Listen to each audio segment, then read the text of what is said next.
Freeze! Drop the duck.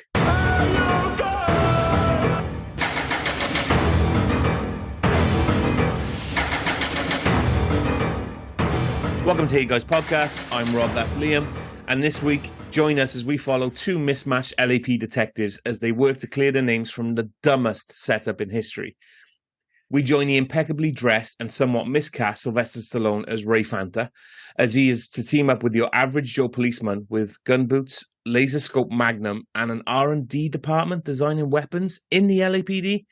Yes, doing his best Jack Burton is now a detective impersonation is Kurt Russell as Gabriel Money. Together, Fanta and Money have to team up to find out who set them up and why. But that's not the movie. Oh no. The movie is around 70 minutes of the setup, being in prison. Oh, the prison. A high-profile case where it's noted minimum security and nobody knows they're now in Supermax. One of many things I'm sure Liam will call a Rob moment of me noticing and not being able to figure it out.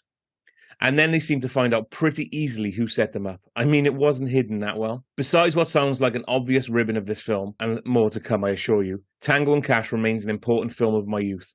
A film I loved growing up and always had a soft spot for. But does it still hold up? Can we look past the obvious ludicrousy of the plot and poor decision-making in this film to enjoy our first and only on-screen pairing of arguably two of the best actors of the 80s?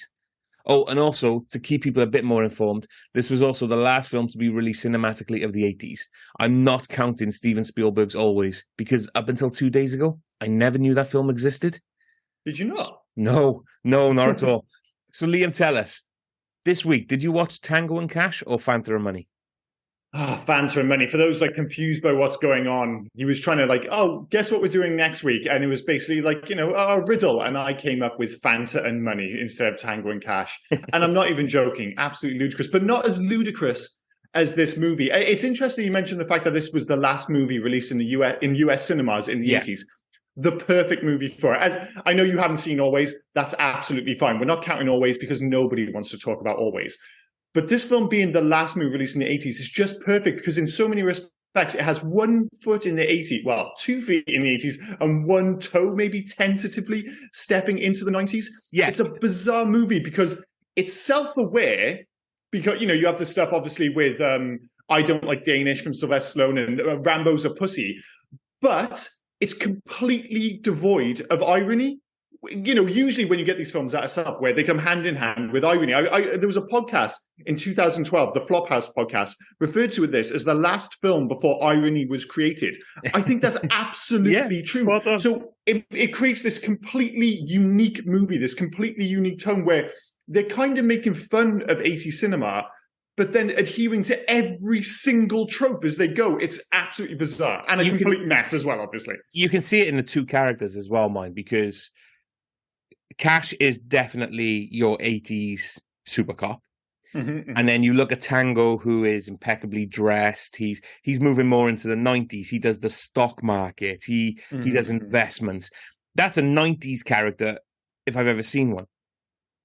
Maybe in some respects you could go back to Wall Street stuff, Wall Street with a gun, I suppose. But that is the thing. I always, when I watch this film, it feels simultaneously both 80s and 90s, admittedly more 80s. But the weirdest thing about it, and this all comes back to the mess behind the scenes, which we'll obviously get to in a moment, but there's 4 movies in this film, and you already mentioned it in the intro. The whole stuff with Kurt Russell's Q, I totally forgot about, what's his name, the character, Michael J. Pollard's character. I think the character is referred to as Owen at one point. Owen, yeah. He's basically playing Q from James Bond. And you only get a hint of it at the start of the film. I remember watching it and being like, why has he got a gun boot? That's strange for someone from the LAPD. Then he's got a bullet, which is also a door opener. And then things just go absolutely apeshit in the final act of this film. Legitimately, the final act of this film is a James Bond film. By this point, Jack Palance, replaced cats with mice. He's got his evil mice, which, I mean, fucking hell, he runs that analogy into the ground. Again, we'll get to it. They've got this magic RV with a minigun attached to the side. And I was just like, I don't know where this has come from. There are 3 or 4 movies. There's Beverly Hills Cop, there's Lock Up, there's a James Bond movie, all just kind of clumsily stitched together into this, admittedly, because we are going to shit on this film, but still somehow really enjoyable film. Yeah, that's what I said. It is really enjoyable, but when you look at it through the eyes that we are now for part of this podcast, it's batshit. It is absolutely. It is like one of the most ludicrous films ever. And I'm not even gonna start on. Well, I am gonna start. Brian James's weird Cockney character. I was amazed you didn't go for that. Like when I think of this film, I can't do a Cockney accent. He's the governor. He's a governor. Like that was my brother and I always used to do that impression to each other when we were younger. He's a governor. Like, in fairness to him, what's his name? Brian James. Brian James. Sorry, he was supposed to be on set for 2 days. He was then on set for 14 weeks because Stallone decided that he liked his affectation, his weird Cockney accent, which he puts on, which admittedly is kind of fun. But he almost, because of that Cockney accent, and he even said in an interview after the film, they basically turned him into the major villain. Like, yeah, you have Jack Palance behind the scenes as Perret, but he doesn't really do much. He's just kind of like this big cackling bad guy. But in terms of practical terms of being the bad guy, it really is Brian James. Well, he is. He's the secondary villain, isn't he? He's the obviously the henchman of the guy that doesn't do much. I mean, all you got to do is blow on Jack Palance at this point, and he'll blow over.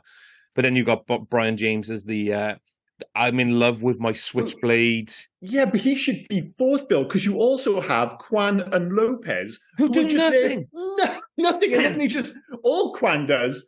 And I love, obviously we all love, what's the name of plays Quan? James Hong. We all love James Hong. All they give him to do in this film is smoke. And it's a major problem because he is one of the worst on-screen smokers this side of Tom Cruise.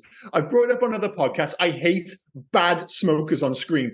And he clearly does not feel comfortable with a cigarette in his hand. He's not inhaling it. He's blowing it back out. And the problem is, that's all he has to do all film. I do hate as well. They're making him smoke in darkly lit areas. So you've got him first of all in the limo when they're talking about Tango's ruined their latest shipment of drugs. Yeah. And whatever their bullshit plan is, covered in smoke. And then the second time, then he's trying to tell him, and he doesn't even tell him the plan. He just goes, "What we're going to do is."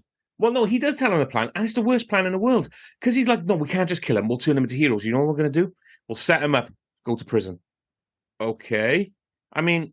You absolutely could kill them. They're not going to be turned into martyrs. They are just cops. They might be very good cops, but they are just cops. And he does it with that whole horrendously contrived mice analogy that he uses. And I'm just like, what is going on with these fucking... Like, if I was Quan and Lopez, I'd be looking and go, this guy's lost his fucking mind. Admittedly, he does have that cool evil vibe. Like in the 80s, if you were evil, you had one of those giant TVs made up of loads of small TVs, like in Scrooged. Yeah. I always think of this movie in Scrooged as the big TV made up of many TVs. It's like, we're dealing with a bad guy. But Jack Palance, like you said, despite the fact he doesn't look particularly well, that's fine, though. You can just be, when you're the guy making the decisions, you can just look evil. And he does have that look. He is Jack Palance, who always does kind of look evil. Yeah. But his plan is so dumb. Like, to bring it back to the fact that third of this film feels like a James Bond film. And when I say a James Bond film, I mean a Roger Moore James Bond film. Yeah. Where he's making these, like, it's borderline Austin Powers. Like you almost want Scott Evil to come in. It's like, what are you doing? Just shoot him. Bang, bang. Dead. We leave. It's like, come on, dude. They had so many opportunities to kill Tango and Cash in this film. I wanted to kill them. You mentioned the mice as well. I love because he's using them as an analogy. This is Tango. This is Cash. What we're going to do? They're going to be rats in them. What the fuck does the maze have to do with anything? It really doesn't stand up. All I can think is that they were kind of maybe going for the Bond villain thing and went, well, we can't do the cats. That's too obvious. So maybe we could give him mice and maybe we could force this into a weird analogy. But that feels like a Jack Palance on screen. His own affectation. Yeah. So he's literally just said, you know what? I need to be evil. Give me some mice that I can play with because, we can't use cats. Give me some. I think it comes down to the fact that this film is a famous fuck up behind the scenes. So, make no mistake, this film actually made money, which I was quite surprised to hear. I knew it was almost double its budget, mind. Or over double its budget. And make no mistake, it should have been a much bigger hit. The reason, it doubled its budget, but its production budget was 54 million, which in 1989 was ginormous. And it's because it went months over budget because they kept changing the director. So it started with Andrei Konchalovsky, the original director. He directed Runaway Train, fired after 3 months as his vision of the movie was too dark. That's why you get the lockup version of this film.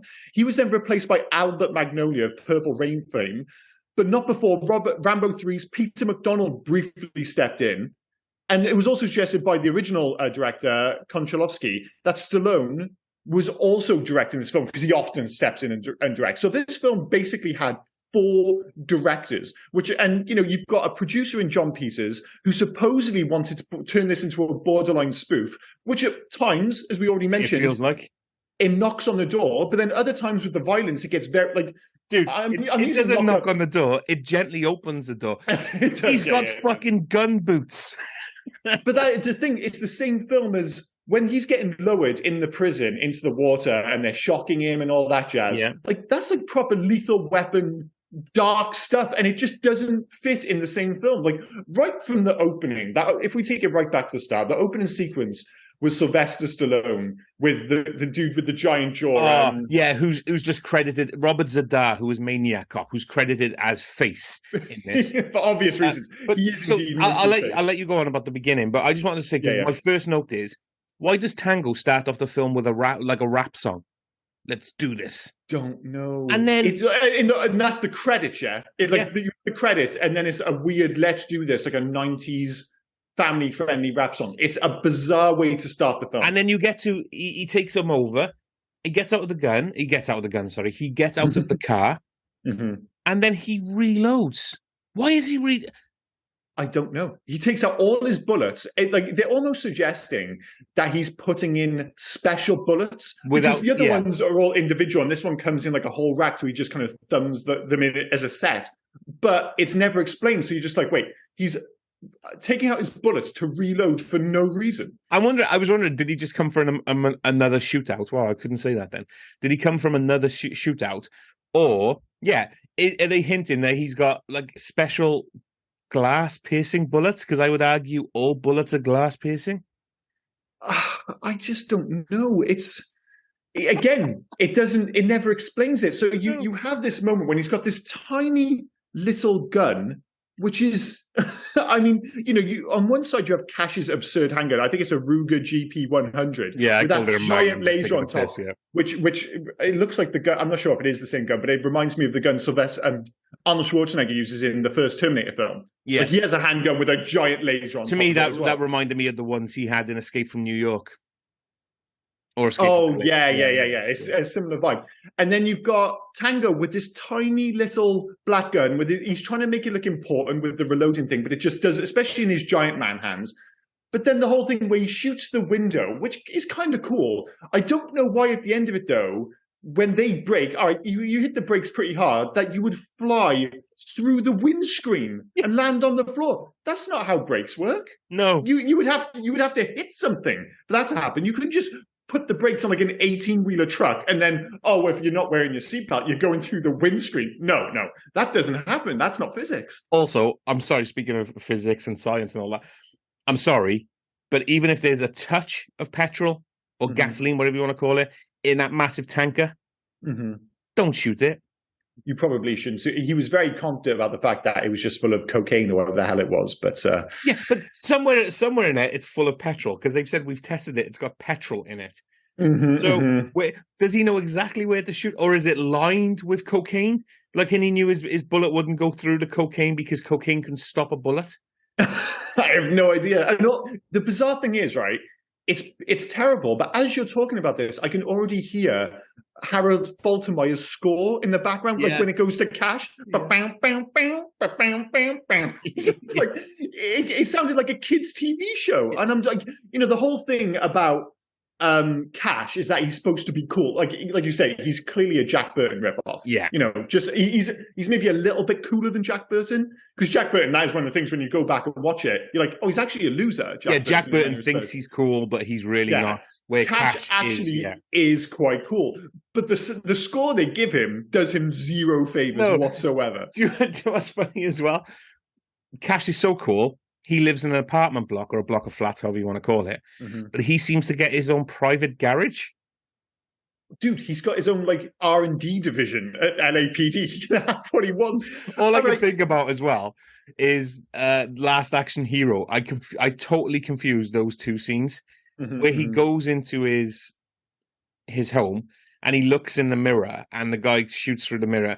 And in Last Action Hero, so Schwarzenegger shoots the glass, doesn't he? And the kid goes, "Why did you do that? Did you know there's always a guy in there waiting?" There's always a guy, yeah. Yeah. Well, that's what I mean. This film is making fun of the 80s, but it's got all those tropes, so it's so easy to make fun of itself. I don't think there's another film like it. I was so glad. I almost couldn't believe it when I heard it was the last movie released in the US in the 80s. It's like, that is so perfect. Always actually ruins it by being released alongside it, because nobody wants to talk about Always. I've never even heard of it. It's a Steven Spielberg film with Richard Dreyfuss and John Goodman and Holly Hunter. It's got a good cast. You think I would have heard of it or seen it?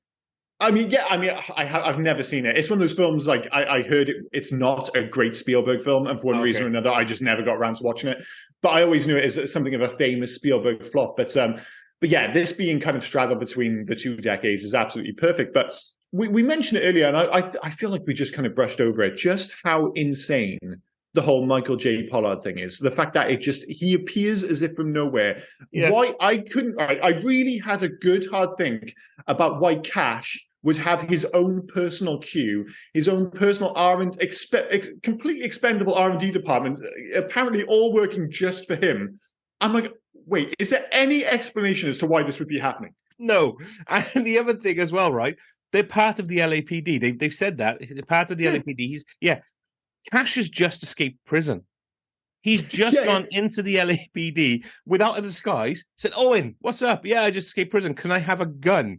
Yeah. And it doesn't work for the character because, right, if you've got the two characters, like you said, you've got Tango, who's this kind of like, I'm doing this for the thrill of it. I've got all them. But basically, Tango is the white Mike Lowry. He 100% is. Yeah. He's I'd be amazed if Will Smith didn't look at, whoever's writing the script for Bad Boys was like, we want to do Tango, but the black version. It's the exact same. Like, he drives a cool car. He doesn't need the money. He's doing it for the kicks. He's the white Mike Lowry.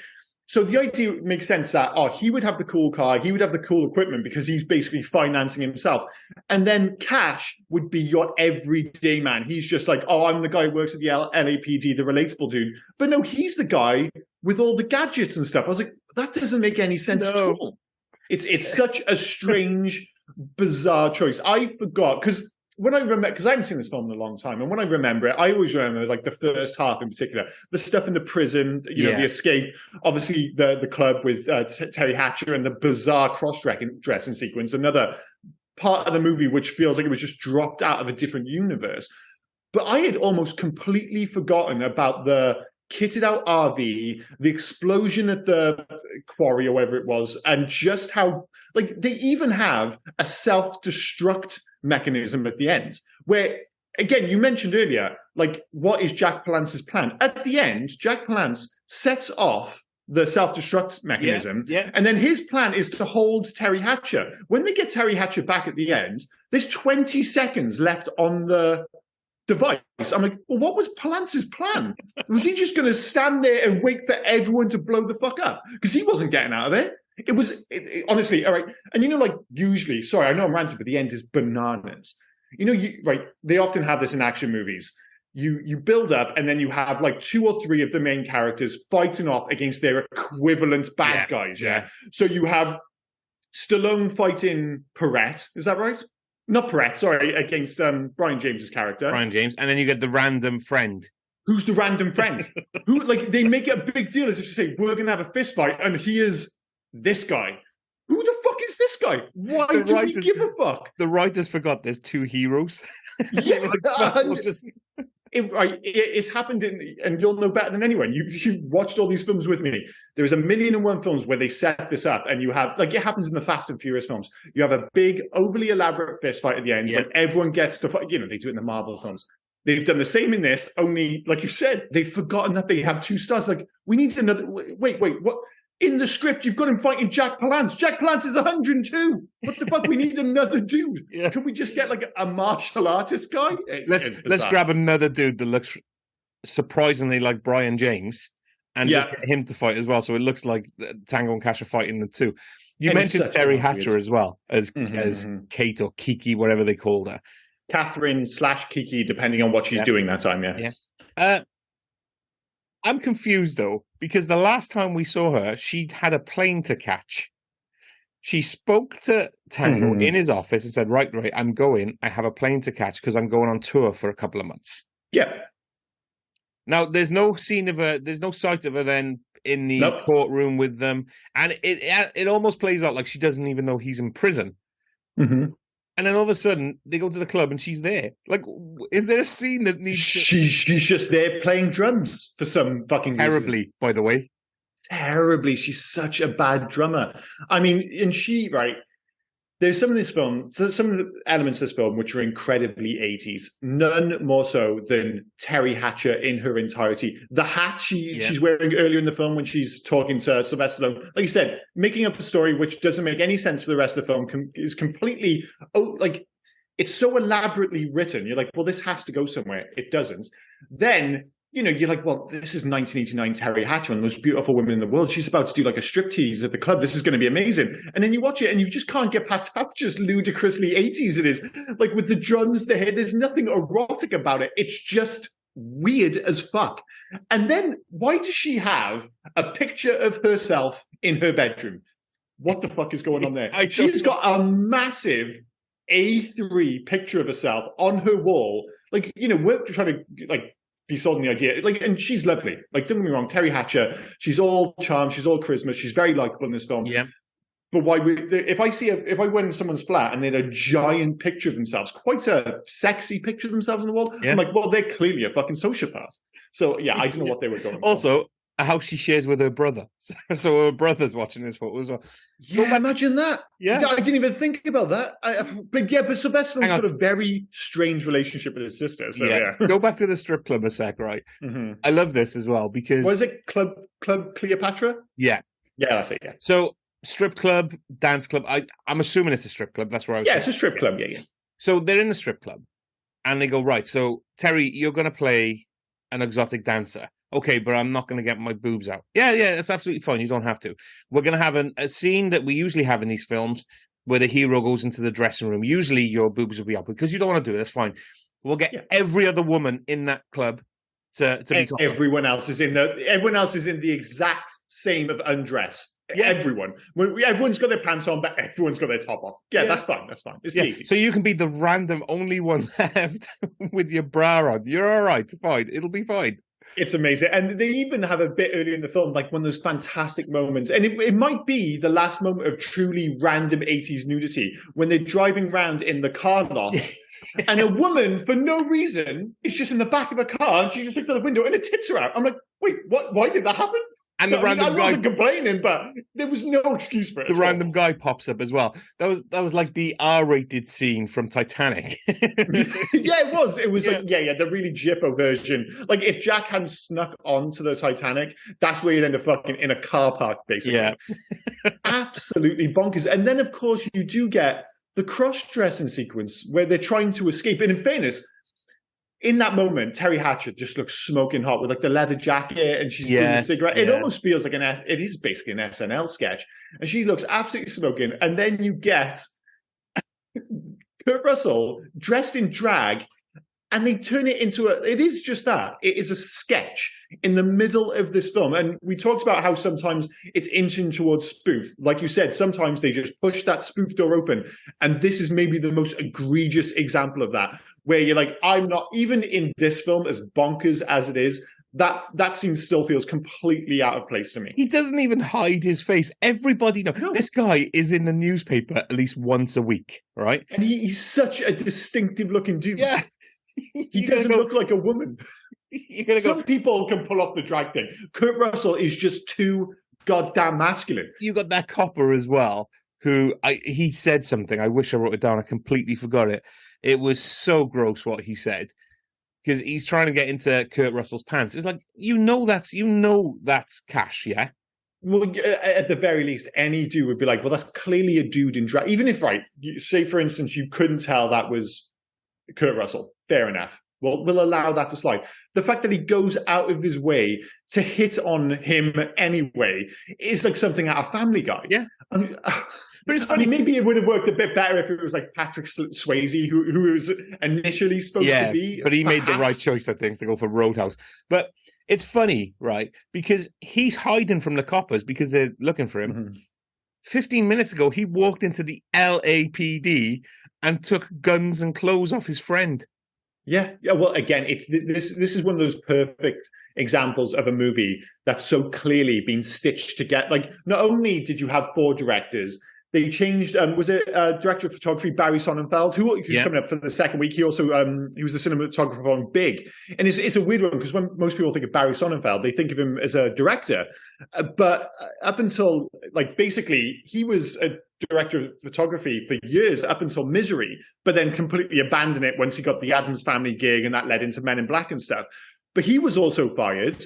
They did 1,000,001 rewrites on this film, and you can just see it all over the film. The tone shifts left and right.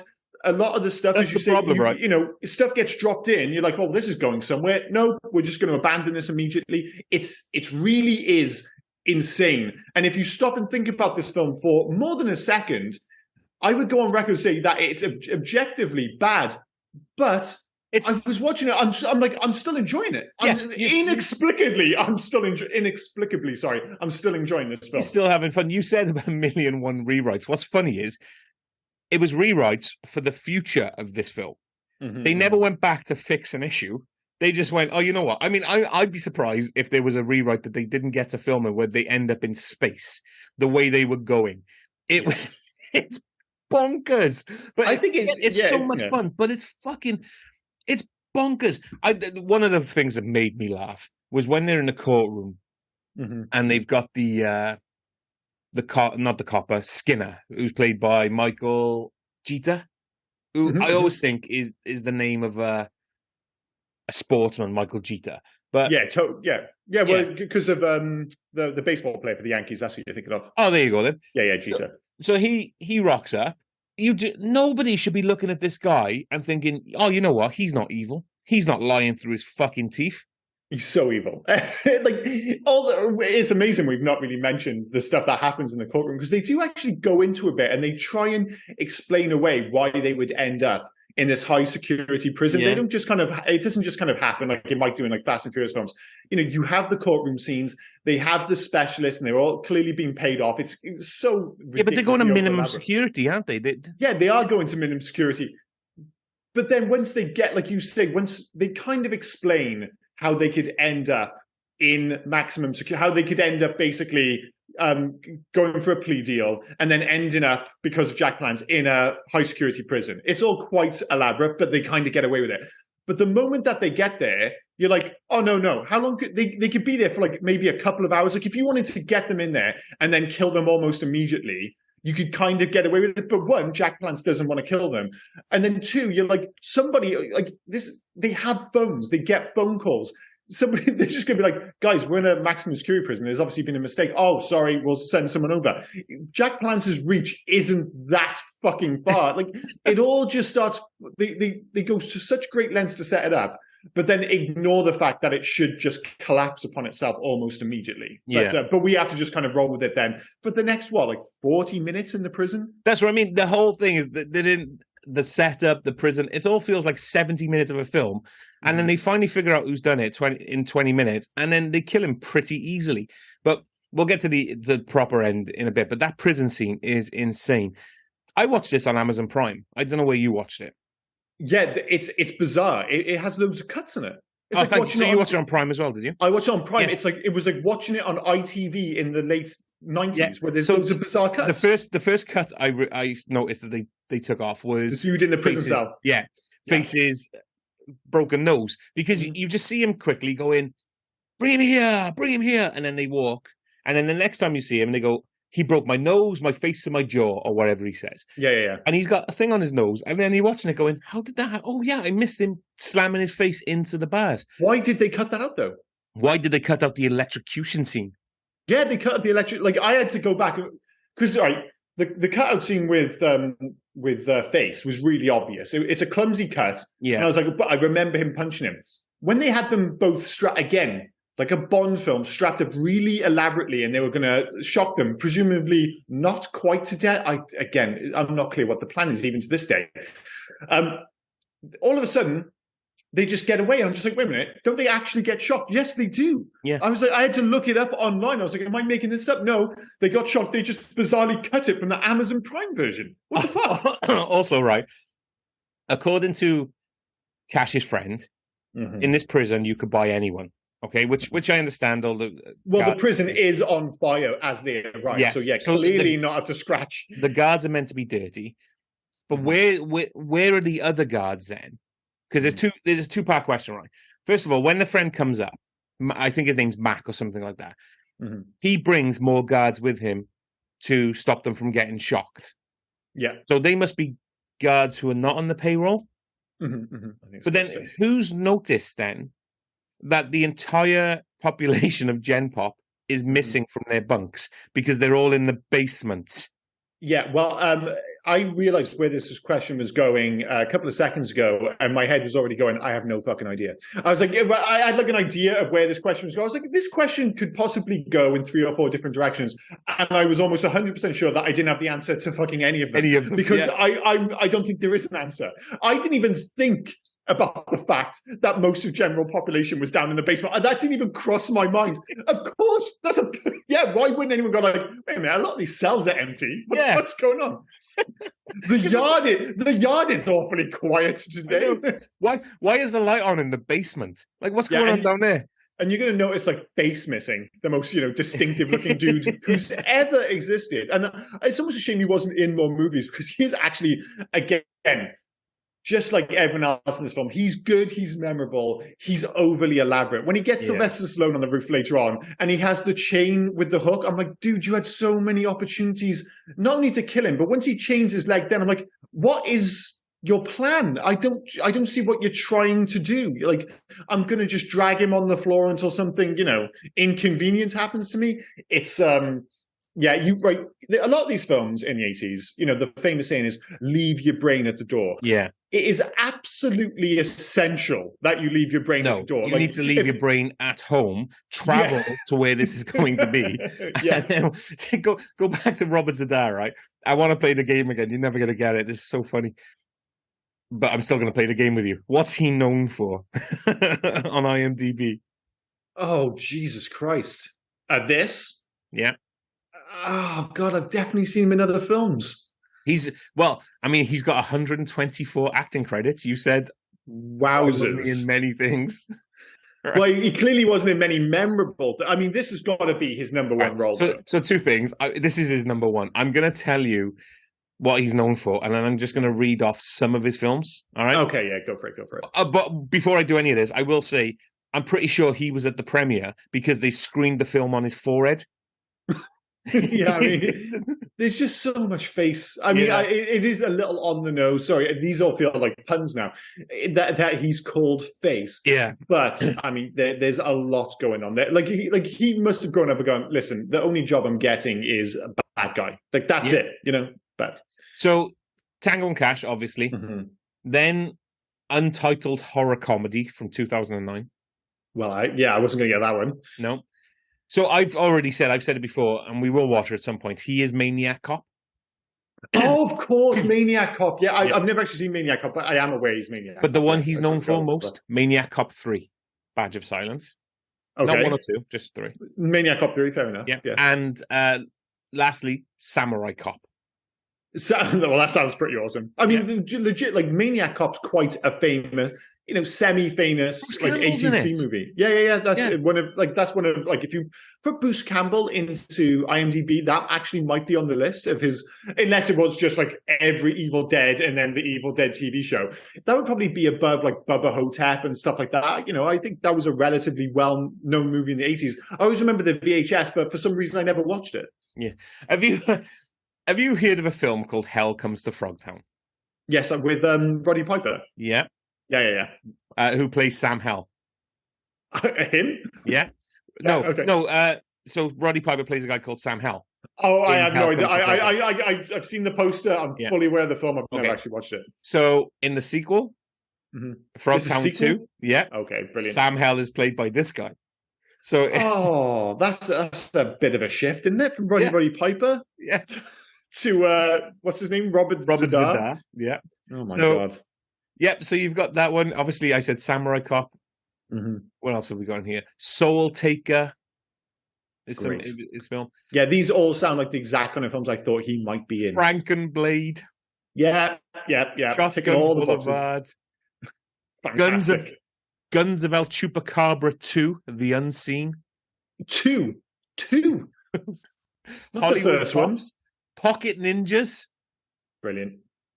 He's in all the movies you would expect. If you made up what movies do you think he was in, and you just made up titles, you probably get 3 of them just by chance. This guy loves a sequel. Rock and Roll Cops 2, The Adventure Begins. I love sequels to movies nobody's ever heard of. Yeah. Like they obviously hit a chord with like this small community of like, straight to VHS watchers, but like the real depths, the dungeon of the VHS, and it's like, oh, we're going to make another one. Like what was the budget on that film? Jesus Christ. I got 2 more to tell you, but who knew the best part of this podcast would be us talking about Robert Z'Dar? I know. Well, I'm glad he's getting his due. La Femme Vampire Volume 2. Class. And Blood, Bullets, and Babes. See, that's one of the things with this film. It's got like a memorable cast. Like even I just know him as the dude from Total Recall, but Roy Brocksmith is Agent Davis, like sitting on the stand. He's just because he's the guy who gives the pill. He's trying to convince Arnold Schwarzenegger to take the pill, and then he shoots him in the head. And he's just like the ultimate 80s slime ball. He's in this doing basically the same thing. He's got one of those like weird melty looking faces, like he just jiggles and just looks untrustworthy, and he's always sweating a bit. But yeah, he's in it. Like everyone just kind of pops up, does their part, does it well, bizarrely. But Cash's captain as well, Edward Bunker. Oh yeah. So he wrote. So he actually did Time, and he wrote Runaway Train. Or the book. Yeah. And it was both then, and that's why he came here then, because the guy that directed Runaway Train was the first guy that started directing. Yeah, he was the original director, yeah. So, but the reason why I bring him up is because I love it when Cash says, I want to interrogate the guy that just shot me. Because I don't know where that intonation on his voice came from. You want to, the guy that shot you? Forget about it. Forget about it. When did he become Italian? It's just those films where everybody's like, listen, I'm on set for a day. I'm going to leave my mark on this film, because clearly nobody is steering the ship. So it's just like, I can just do whatever the hell I want. And it's proved like all the way through the film, right through to the finale, which we will get to eventually. Yeah, I love it. Edward Bunker, the captain, he was Mr. Blue in Reservoir Dogs, but he was he was in Best of the Best as a character called Stan. I can't really remember him. But Stan. Yeah. But they must have loved him so much in Best of the Best, because they brought him back for Best of the Best 2 as Spotlight Operator. Fantastic. He is one of those guys who's popped. I bet you his IMDb is an absolute beast as well. It feels like he's been in 1,000,001 films. Oh, he was only in 27. Was he? Oh, he's popped up in loads of, like, maybe it's just films I've seen. It's just one of those guys. Yeah, so he passed away in 2005. He was Lenny in The Running Man. Oh, see, there we go. He is one of these guys, like, disproportionately, like, it's almost amazing he was only in 27 films, because in my head I'm like, oh, well, he must have been in loads more. But I've probably just seen a lot of those 27. Yeah. Absolutely bizarre. Right, what else have I got here on my notes? I realize now, because I've waylaid the podcast to talk about other things I want to see. Here we go. No. So we'll talk about the ending a little bit, right? Because one of my last notes. How are they exonerated? There's no evidence left. They blew everything. There's nobody to say that they're right. No, yeah, because is everyone dead?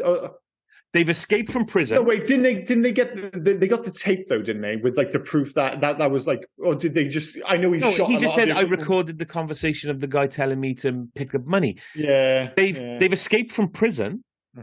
All right, the prison they were meant to be in, but they've escaped from there. Yeah, they've killed a lot of people. They've blown up in the eyes of the law, they've blown up a construction yard. Yeah. You know, Yeah, the building at the end gets blown to pieces for sure. Yeah. there's no evidence left. There probably isn't, no. Maybe if there was a sequel to this film, it's just them going back to prison. Well, no, Only this time, you actually belong in the high... It's like, no, you're going back to prison. What, you mean like the low security? No, you've blown everything up. There's 27 unaccounted dead bodies, and the only people that we know for sure were there were you two. And it's like, you're going to prison. You're going to the big house. You're going to full lockup this time. So maybe the sequel is just them actually having to break out of high security prison again. Only this time they're supposed to be there and trying to clear their name for like the 30 people that they've killed. And unfortunately, they're stuck in prison with Owen because he supplied them with weaponry. Yeah, but he's got to be on the payroll for someone else. It can't start and end with Owen. Like, he doesn't look like a rich man. You know, he doesn't have that whole swag. No, Owen, the R&D guy. Yeah, that's what I mean. Okay. Like, he can't be payrolling it like someone else. Like, Owen clearly is the nerd. He's the one working on the stuff. But there's got to be someone further up who we're not seeing, who is providing the money. Owen's the patsy, mate. He's paying for it, yeah. He's the one that gave them weapons and an armoured tank. And it's such a weird performance by him. I don't like Owen in this film, so I keep calling him Owen. Michael J. Pollard. Yeah, he's a strange character. If you hire Michael J. Pollard, you're going to get a unique kind of character. Again, I bring it back to Scrooged again. He's the dude in the homeless center. So he's a strange character who puts on unique performances. So you're getting exactly what you expect from him. But I just wouldn't have him as their version of Q. It's a bizarre choice. He was technically already in prison, isn't he? Because you definitely confuse him with Clint Howard. And they thought, you know what? Let's double down on Clint Howard in this film as well. Again, it's just a movie where they're like, how many odd, unique-looking characters can we get in this film? But you mentioned the whole RV thing at the end. So they've got their magic RV, and it's got a huge minigun on the side. And what's the problem with this RV? What stops it? It runs out of gas. Dude, they didn't drive across country. How the fuck did they not have a full tank of gas? It's the stupidest. That is like, well, how are we going to stop this RV? It's invincible. Oh, we'll have it run out of gas. Isn't that kind of lame? Don't worry about it. We just need this movie to end. Like, this whole thing about this was, I think it's referred to as wet prints. Like, film was finished so late that I went to cinema and supposedly, it's the saying, I'm sure it's not literal, but the prints were still wet. Yeah. I'm sure there were elements of this film towards the end where they're just like, guys, stop asking questions. We have to this is coming out in 1989. I'm fucking telling you, this film is coming out in 1989. No more questions. We're just filming. This is going to happen. No. They asked a question and they wouldn't let it go about the gas. They're saying, oh, come on now. Petrol is stupid. You're right. All right, that's fine. What we'll do, we'll put a little line in there. We'll have a joke about the good news and bad news. We're all out of gas. But the bad news is we're all out of gas. Like, okay, yeah. But that makes no sense. No, it's fine. People will understand the joke. Will they? Well, you sure? No.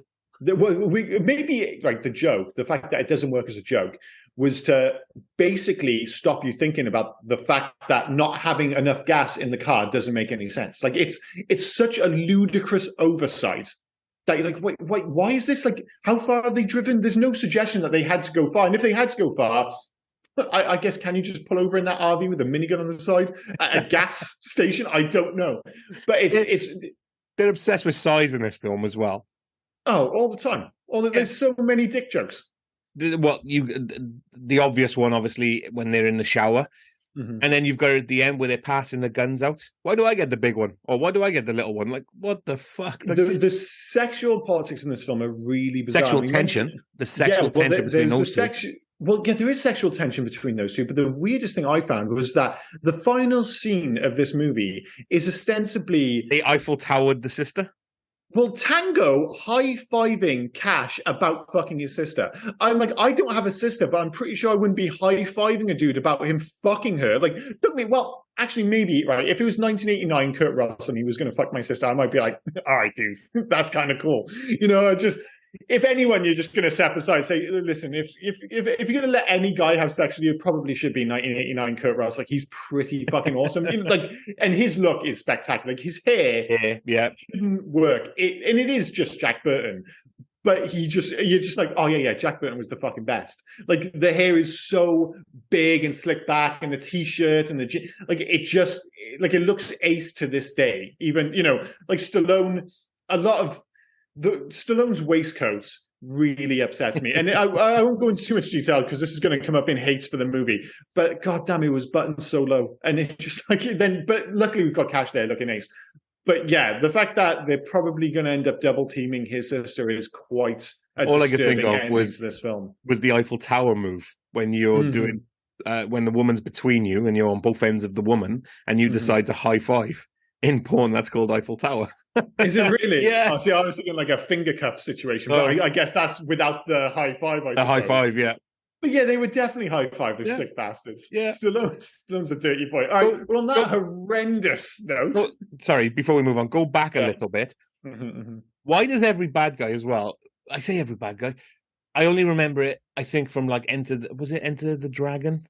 Oh, with the mirrors. Yeah, what's with the horn mirrors? Again, it all comes back to Perrette being so needlessly elaborate and such a kind of James Bond villain cliche. It's like it's already got ridiculous by this point. Like, how can we push it even further? We'll have the needlessly created Hall of Mirrors. It just doesn't belong in this film. And they're trying to, I think it's like they're trying to make Perrette more important than he is, because all he does is make life difficult for everyone else. Like, if fairness, right, all that Quan and Lopez do really is probably ask the right questions. Like, do we really need to be doing, like, can't we just kill? Like, no, you idiots. And then they always bow down to Perrette. Why don't they just kill Perrette? They really should just kill Perrette, because I guess he's got Brian James. What's his character? Is he just called the Courier? I'm not sure what his name is. Yeah, he's just called the Courier. Yeah. Well, his character is maybe, he's his last. Oh, no, sorry. Requin or Requeen. Okay. That's what they call him at the end. Requin. Requeen. Oh. Which is that typical English name. Yeah. It sounds like a classic Cockney name to me. Jack Palance playing a clearly American guy named Eves. Yeah, Eves, and they call him Perrette, but clearly it should be Yves Perret. Yeah. Because his name is French. Yeah. But then they're just like, but we've just hired Jack Palance. He's not doing a French accent. Has anyone asked him? No. You don't ask Jack Palance to do a French accent. He's not going to. I mean, Jack Palance has just rocked up on set with two mice. He says are going on screen. So I'm not too sure if we can make him do French. Asking Jack Palance to do a French accent is like asking Sean Connery to do a French accent. He's not going to do it. He's just going to be Jack Palance in the same way Sean Connery's just going to be Sean Connery. But we've got this ridiculous name. Should we change it? No, we'll just pronounce it American in it. It's just like instead of Perret, we'll pronounce it Parrot. Oh my God, this film is so fucking dumb. Yeah. It's so dumb. And that is the thing though, and I will stress this one more time. We've spent, 60 minutes tearing this film to shreds, but I'd like to remind everyone again, it's fun. I enjoyed the escape. I enjoyed that final sequence. Does it make any sense? No. Is the whole film dumb as a bang of hammers? Yes, it is. But somehow, against all odds, it still kind of works. And it comes back to that whole tonal thing, as I said at the start, the fact that it's self-aware, but it lacks satire. It's a unique film. And I think that's what just about makes it bizarrely watchable. Like, you're just like, well, I don't know how to compare this because no other film is doing this. It's just this one film at the end of the 80s where we're just like, we don't quite know what satire is yet. So you get this unique mess of a movie. But yeah, it is what it is, I suppose. On that note, do you want to move on?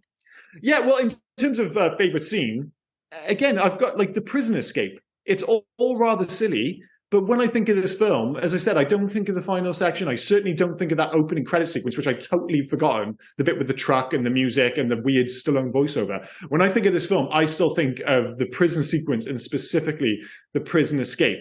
And it's fun. And that is the thing. Despite the fact that this film had 4 directors, it's largely well shot. Some of the bantery dialogue between Stallone and Kurt Russell doesn't work, but they do have chemistry. Sure, it's homoerotic chemistry, but chemistry is chemistry. So yeah, that whole sequence when they're escaping the prison and you've got a lot of the main characters there, it's good fun. And that's my favorite scene, I think. Yep. I wanted that or Club Cleopatra, which I thought was going to be the answer, because if you'd asked 12-year-old Liam, I would have been, oh, Terry Hatcher. But now I look back, I'm like, no, this scene's just dumb, sadly. I wanted to say the escape the prison scene, but that raised another question, which was, how did Sylvester Stallone get behind the fan, which is the means of escape that Kurt Russell was getting sucked into when he was meant to go through it? Don't know. Exactly. So that kind of took the escape scene out. Like, it was bizarre that he's behind the fan that they're trying to get through to escape. And I feel like we're failing as podcasters, because usually the whole idea is that we look into these films enough that when we ask these questions, we do at least have either an answer or a stab at an answer because we've thought about it. Make no mistake, I've thought about these things. I'm not just like, oh, I don't know. I've thought about it and I still don't know. But the important thing, the thing that allows me to sleep at night, is that I don't think anyone knows. No, I mean, the entire internet says, I don't know. Exactly. Yeah, there we go. So I'm actually going to put, I liked the action sequence at the end with the RV before they ran out of gas. I thought it was really good. Is it specifically the RV sequence, or is it the whole sequence? Because no, it's the RV sequence. It's the RV sequence. Yeah. I think that's done really well. You got the bikes, you got the weird machinery that's running around as well, not being able to take this RV out. I think that's done really well. Back. I'm sorry.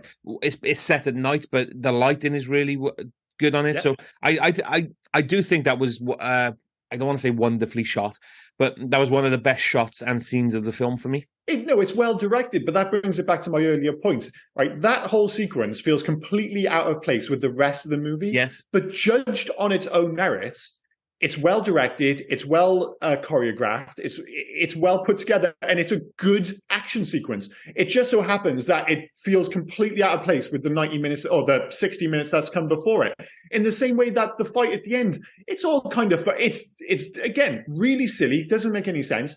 But if you hadn't seen the rest of the film and you just kind of tuned in for the end with Perrette and, like, you know, they're fighting the two guys, you'd be like, oh, this is a cool 80s action film. It's just you've watched this first 60 minutes. You're like, wait a minute, who the fuck is that guy? Why has he got the hole in mirrors? It just doesn't link together. It feels like there's 4 actually quite good movies, but they're all different movies just kind of stitched together into this Frankenstein monster movie. So, yeah, as a whole, it doesn't work, but and I think that's why people still like this film, because of course, when you look back, you remember sequences, and you're like, oh, there was that cool bit and that cool bit, and they're all, they're cool. Just don't watch it all back to back. You should watch this movie in separate clips. That's the best way to deal with it.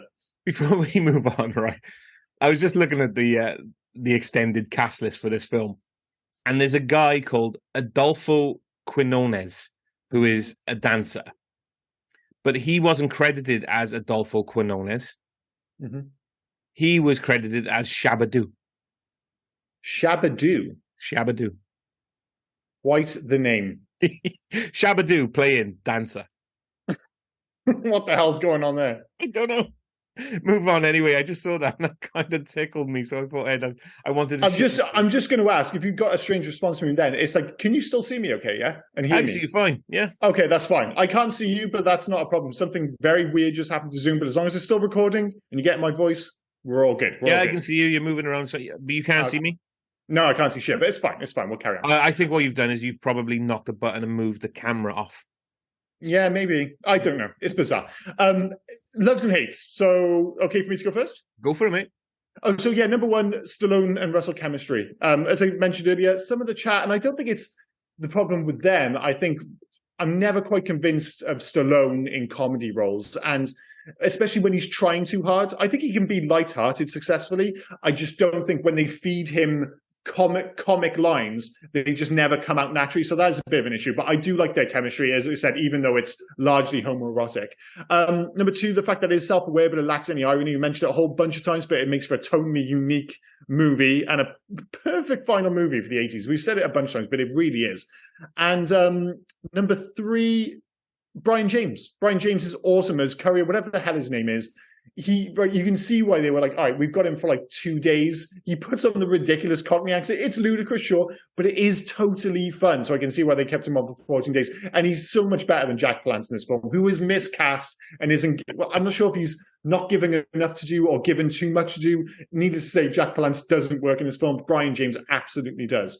And I am going to throw in Cash's absurd handgun, the Ruger CP100s. No handgun needs a laser sight like that, but it looks cool. Like you said, you see it in a bunch of movies in the 80s, right? What's the biggest handgun you can get? It's not big enough. We'll stick a giant laser on top. Yeah. It's dumb, but it looks so fucking ace. So they're my loves. For me, Kurt Russell is Cash more than Tango. He knows what kind of film he's in. Oh yeah, he's better. For sure. I think he's having a great time. I mean, he gets to have Terry Hatcher riding him at certain points, so I think he's up for it. And she's really good in this film. Number 2, Terry Hatcher. Really cool. Terry Hatcher, I think, for what she's in, is good in this. She's enjoying it as well. It's a shame almost she doesn't get more because she's got total, like we talk, maybe I've picked poorly here, but I mentioned the chemistry between Stallone and Russell. Kurt Russell and Terry Hatcher's chemistry is off the scale when they're on screen together in this film. It's just a shame that they don't get more to do. We didn't actually talk about that weird, I'm pretending to have sex, not have sex with you on my brother's settee. Again, it's so clumsy. There's no reason for it at all. Oh, nobody acts like that. That scene had the best joke. The best joke. Is this how you screen your guests? As he's got the captain under a screen door. Yeah. Oh my God. That is the best dad joke in the world. Well, one of the best dad jokes. Well, that is the thing. Like the jokes in this film, they're kind of amusing, but they're all pretty bad, and that's another one of them, sadly. Number 3. Brian James. Sorry, Brian James as Rigaudot Courier. whatever the hell his name is. But that is the thing, right? He's come in, he's taken a big swing with that Cockney accent. And it's not a great Cockney accent, but it's a memorable one. And in fairness, it does, I think if he comes in, he's just doing an American accent, he already looks like he's got a very unique look. So he already stands out. But then he throws in the accent as well. I'm not sure it should work, but it absolutely works. For Americans, he probably sounds so British. Oh, yeah, 100%. And you could be like, oh, it's not just a British accent. He's going for a Cockney accent. Jesus Christ, he's really going for it. But yeah, he turns out to be one of the most memorable things in the movie. So fair play to him. Oh, come on. Stick to 3, okay? 3 hates. 3 hates. All right, I've got 3. Yeah, I do actually have 3 listed. Okay. I think we're okay. So Tango's rather pony. It's a Smith & Wesson Model 36. It is in homage to Jackie Chan's gun in Police Story 2, which in and of itself is kind of cool. That is an homage to that movie because that film's amazing. But like that little gun looks cool in Jackie Chan's little hands. It doesn't look right in Stallone's big, chunky gorilla hands. It just doesn't. I'm not having it. Could he even get his finger into the trigger guard? He would struggle. It's not the gun for him at all. Number 2, yeah, because he had the gun with the laser on as well in it was a Uzi, wasn't it? In Cobra on the poster. Oh, dude. The poster for Cobra is so badass. That film doesn't deserve a poster that cool. Number 2, the weird tone. I mentioned a bunch of times, this film is all fucking over the map. You can feel the writers, the directors, everybody pushing against each other, and you get a little bit of everyone in this film. Nobody quite settled on it. It's a dark, violent film. It's a funny film. It's Beverly Hills Cop. It's a spoof. It's all over the fucking shop.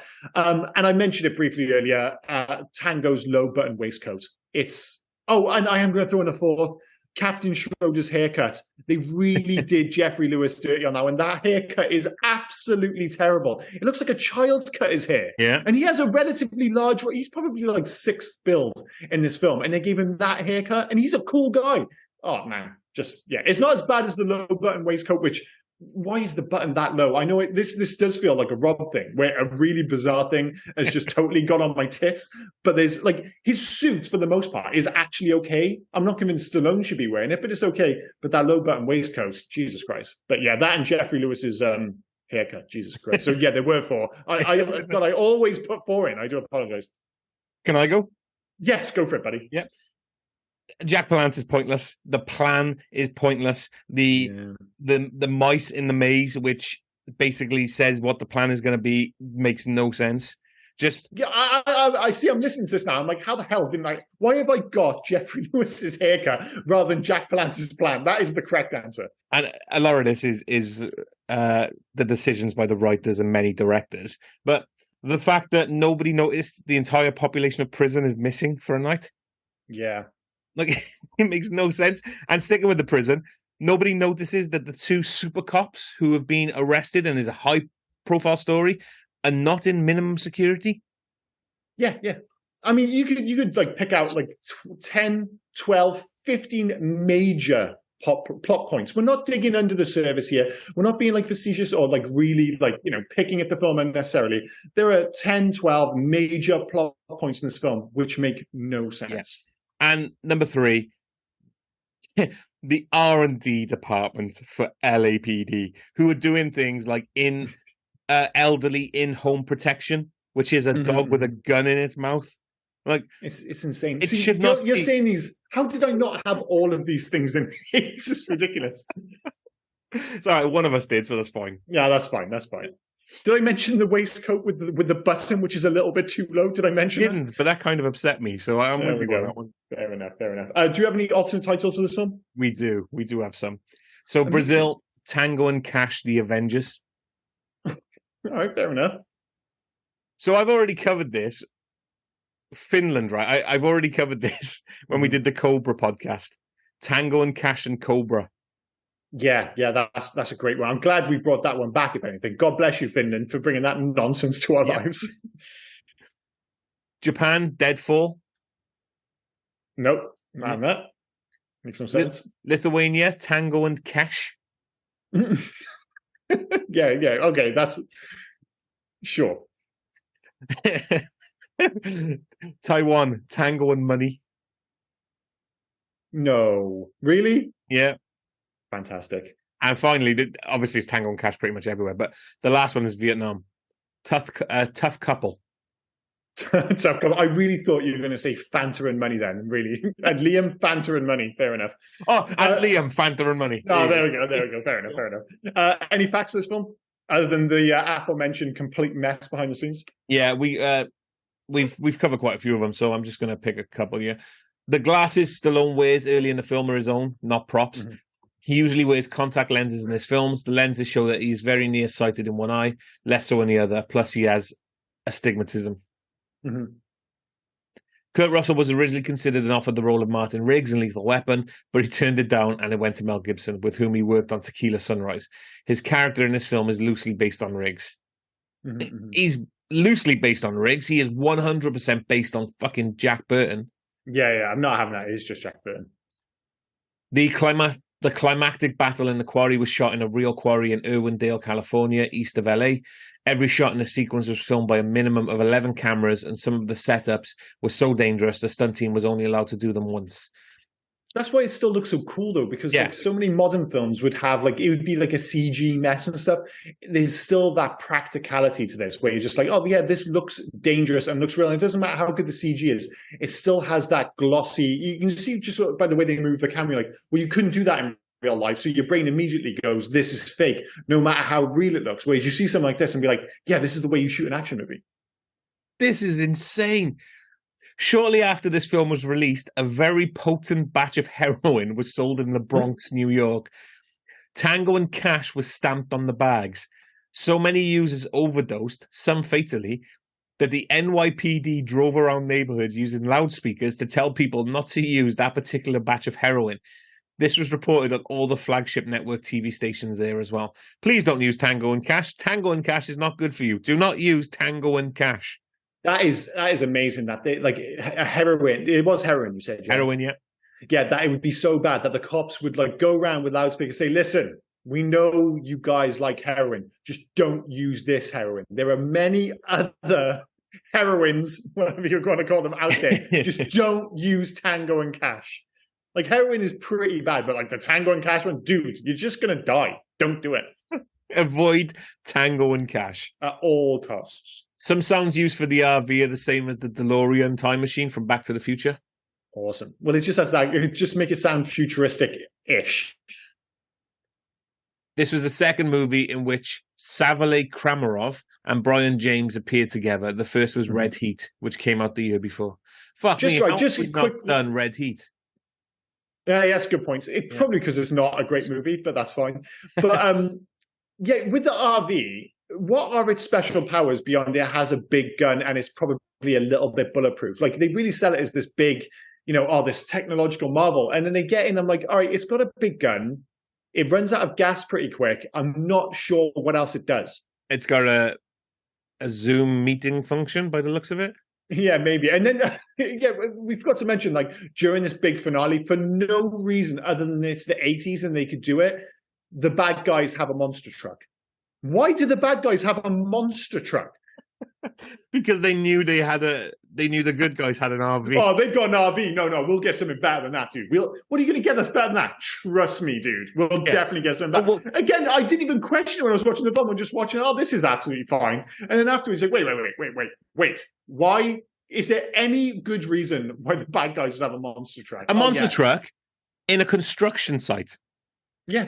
Again, it just comes back to that. I think that's why they went with the Pera as like Bond villain thing. Like that explains a lot. You can just hang your hat on so many things. It's like, well, look at him. He's an eccentric, so he would have a monster truck. Sure, he would have a hall of mirrors in his dungeon lair, whatever the fuck you want to call it. Ridiculous. I'll do the last one. Yeah. This is the first film in the Sylvester Stallone series as a policeman who was framed for a crime he didn't commit. Demolition Man and Judge Dredd. Oh, yeah. Fair play. I'll just add one quickly. We mentioned that Swayze was down to play Cash. There were other people up for the role. Costner and Neeson were also considered. So I was starting to think maybe it was like a Great Barnett thing was the only prerequisite for the role. But supposedly Bruce Willis at one point was also up for the role. So any 80s film, any 80s action film always says Bruce Willis. Yeah. The thing is, though, I think other than Swayze, you look at the role, you're like, yeah, Kurt Russell, Swayze, sure. The other ones, Costner, Neeson, Bruce Willis, I'm not buying it so much. I can imagine Bruce Willis in the Tango role. I can absolutely believe that. Yeah. Maybe even the same with Liam Neeson, maybe, or Costner. I mean, Neeson would have been strange back in '89 because he didn't have the action chops that he does now, I suppose. But yeah, I still think they made the right choice. Agreed. Totally agree. Yeah. In terms of legacy, you mentioned last movie of the 80s, a solid hit, but it did go 20 million over budget, so it should have been a massive hit instead of just a solid hit. Do you reckon this is a better movie with Swayze, who did Roadhouse instead? I think it's largely the same movie, is it? To be fair, I think Swayze doing Roadhouse was the right decision because it gives us Russell in this, because I think Russell. I'm with you. I'm happy how it worked out. I'm happy Swayze ends up doing Roadhouse. In fairness, I think they are quite interchangeable. Like I think Roadhouse with Kurt Russell probably works. The only thing is, I don't think he can pull off the Zen thing in the same way. I think you would have to make. We immediately think, oh well, they look similar. They've got the hair and stuff, but he's definitely got more of that Zen chill out thing. So yeah. I think they made the right choice there. Some on set have since referred to this as the worst organized, poorly prepared film they have ever worked on, which doesn't sound like a surprise. The trailer had loads of deleted scenes that were cut during the brutal re-editing of the movie. So if you go back and watch a trailer, you get this with a lot of trailers where you'd be like, wait, that's not in the movie, but it was in like the original cut. But this has tons of it. There's like a bunch of sequences in in a lot of the trailers which just aren't in the movie. Supposedly, this is one of the more interesting one, was one of the biggest pirated movies in history in Russia. For some reason in Russia, this was a massive hit, and especially with the pirate market for some reason, massive pirate hit in Russia and turned into heroin in the US. What a bizarre movie this was. Stallone suggested in 2019 that he had a story prepared for a sequel, but that Kurt Russell wasn't so keen as they were no, quote, unprime. So yeah, he's just like, dude, we can't do this anymore. Of course, Stallone's like, I'm still making Expendables films. Like, I'm Santa Claus now. I'm not going back and doing Cash again. I'm 75 years old. Santa Claus, it looks like he could fuck you up, mind. Yeah, fair enough. Which brings us down to the last element of its legacy, and it's amazing we haven't brought it up until this point. Fubar. So after watching Yes. this film, foobar became a thing. And as far as I can tell, this was the first movie to ever use foobar on screen, fucked up beyond all recognition. So yeah, I got, my friends, we took the term foobar from this movie. And as far as I can tell, it's the first film that ever used it. So it also brought us foobar, which is still used to this day. I saw foobar, yeah. Yeah, again, not like every day, but you know, if it gets used, I think most people know what it is, and I think it's largely down to this film. In terms of making a change, the one change to this film, I think we're going to set. It's going to be kind of variations of the same thing, but settle on a tone, light or dark, whatever the hell it's going to be. But you know, you have this inconsistent, messy finale. You know, all the stuff is individually quite good. I just wish they'd settled light, dark. I actually think maybe the darker side, you know. I think this movie's at its best when it's closer to something like Beverly Hills Cop, which captures that tone perfectly, where it's funny. Obviously, you people are allowed to crack wise, whatever. You know, obviously, big part of that is due to the fact that I had Eddie Murphy in it. But you get the jokes. But then when the action starts, it is often quite serious. Certainly, you know, the actual plot is relatively dark in that film. But then you can have fun with the action sequences. That should have been the template for this, which is quite weird because obviously Stallone was initially cast to play Beverly Hills Cop until he wanted to bizarrely go too dark, and then they went for Eddie Murphy instead. So I think this film could have been a really, really good film if they had just settled down with the inconsistent tone and maybe, I don't know, picked one fucking director for this film. But still fun, but I think it could have been a much better film. Your answer is the correct answer. That's what I had. Mm-hmm. But the joke answer is Stallone actually blowing up the petrol tanker at the beginning of the film, which kills him and kills Yves Perret, who was driving past in his limo, and ends the film. So, you just have a film called Cash, but it's just Cash, kind of just a completely different case with just Kurt Russell. It's Cash going on about his day, wondering why all the heroin has stopped, because Yves Perret, Quan, and Lopez were in that limo. So the entire network is done. And it'd be such a shock, wouldn't it, when people tune in, they're like, "Oh, Sylvester Stallone," and he just dies in the opening sequence. Yep. But the closest we ever got to that was with a Kurt Russell film with what's his name? With the ponytail, the 80s action guy. His name's dropped out of my head. What was the film? Executive Decision, I think it was called. Steven Seagal. Steven Seagal, yeah, thank you very much. Where you think, the poster had Steven Seagal, Kurt Russell at the start, and you get, one of the major characters killed off at the start. When everybody thinks of that, they always think of Scream with Drew Barrymore. But Executive Decision, I'm pretty sure it did that first, right? No, I think Executive Decision was 97, and I'm sure Scream was 96. Scream was 96. As I was saying, I was like, this is going to be really close, 96, 97 deal. So you have to check out now which year. Executive Decision 96 as well. So, Jesus Christ! Yeah. So it could come down to month who did it first. But yeah, so those are making a change. You can find that in the background while I do the video game section. So there's no actual video game based on Tango Cash. But there was a video game called Lucky and Wild, which was released by Namco to arcades in 1993 in Japan, and is totally a Tango and Cash video game in all but name. I'd never heard of it before. I don't think it was ever released over here.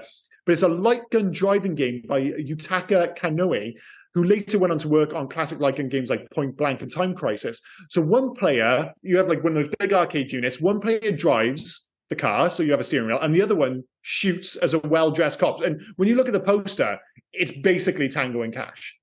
One cop is well-dressed, the other one's wild, got the big hair and stuff. And it's back in the days when you could get away with this, like Shinobi on the Mega Drive. If you get past the third level, you suddenly realize that it just rips off a bunch of famous characters as the bosses, like Batman, Spider-Man. There's all sorts. It's absolutely insane. But you could get away with that back in the late 80s.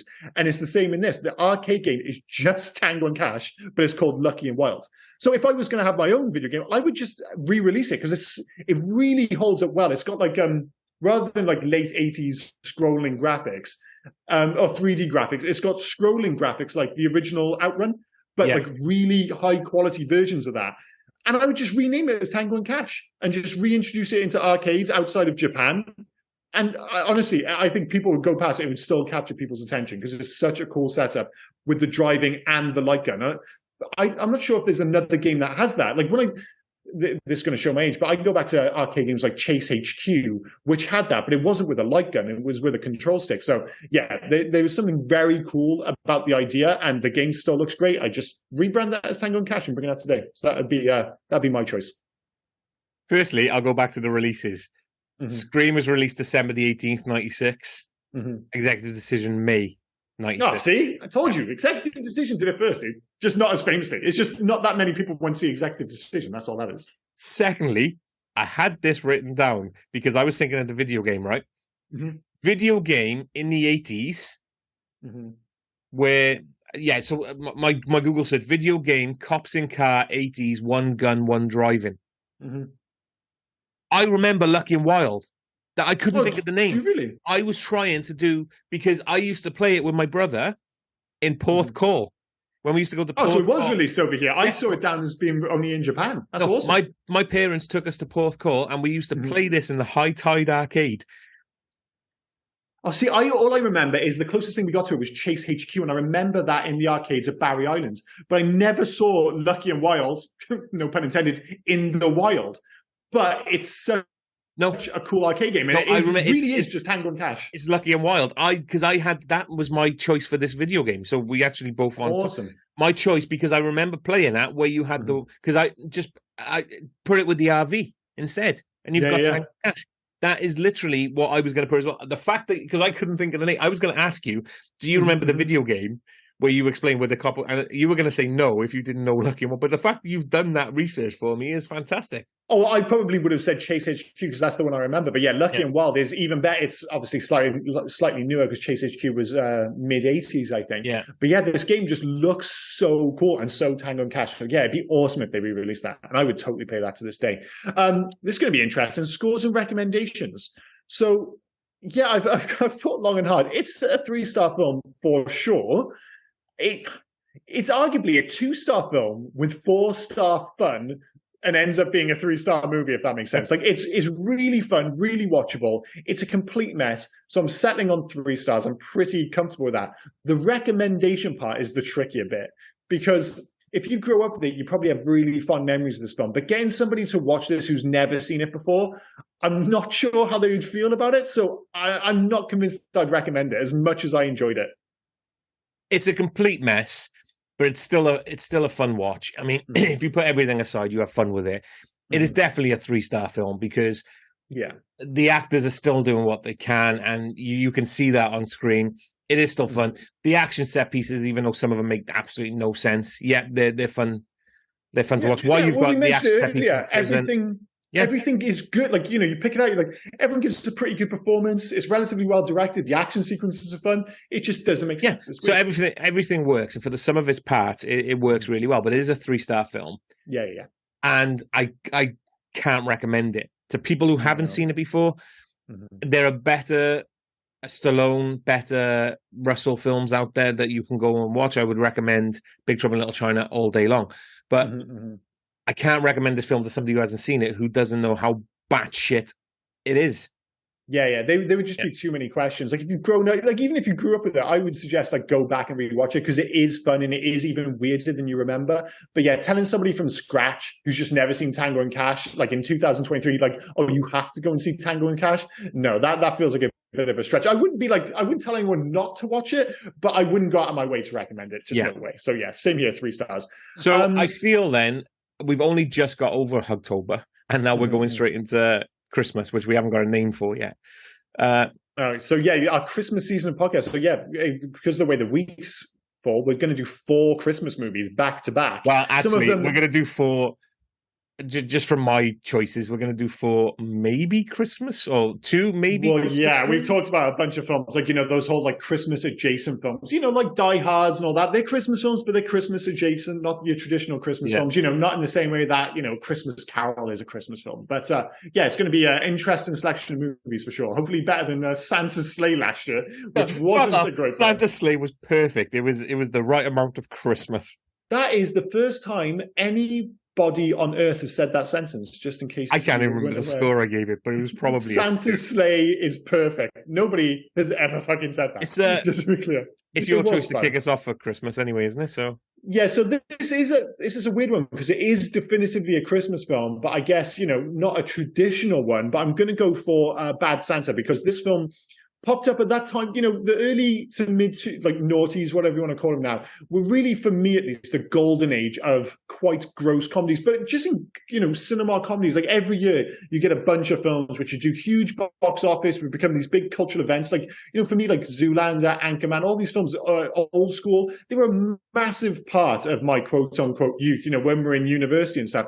And throw on top of these, like absolutely Bad Santa was one of these movies. It's got an amazing cast, super funny, and not funny in like, oh, this is funny for a Christmas film. It's like, no, this is just funny as fuck. It just also happens to be a Christmas film. And obviously all held together by, a fantastic core performance by Billy Bob Thornton. Yeah. But make no mistake, as great as Billy Bob Thornton is, and as much as he makes the movie, everyone slays. Again, no pun intended. Everyone slays in this film. So, I'm really looking forward to going back and rewatching this. Just before we even get to Legacy, no, I haven't watched Bad Santa 2, and no, I will not be watching Bad Santa 2. Can I ask, you dangled Bad Santa last year and then you changed your mind? No, we're definitely doing it. We're 100%. I'm really looking forward to seeing it because I've not seen Bad Santa. It's not been donkey's years, but I probably haven't seen Bad Santa now for 5 or 6 years. And this is the first week where everything's starting to feel Christmassy. Like we popped into town, the Christmas market's there, the lights are up, the music. I'm like, it's not quite December, but it feels like we're getting there. So I'm ready to jump on the Christmas bandwagon now. And I'm more than happy for that to start with Bad Santa. I will say as well, I remember liking this film, really do. I don't think it's going to be one of those, I completely hate this film, so I'm good with that. But I've only ever seen it once, mate. Oh, really? There was a handful of absolutely amazing sequences in this film. Really funny. And it just about, like, I always expect it to kind of go saccharine at some point. And it kind of hints towards it, but it never really does it. It very much does it on its own terms. So I think it nails the tone throughout. It's always pretty gross, pretty unpleasant, but still somehow just about hangs on to the Christmas spirit. So yeah, I think it'll be an interesting rewatch. I've not seen it for a while. I'll be amazed if I don't still love this film. I think it's just a matter of how much I love it, but it might be different for you. I remember loving Lauren Graham, Gilmore Girl.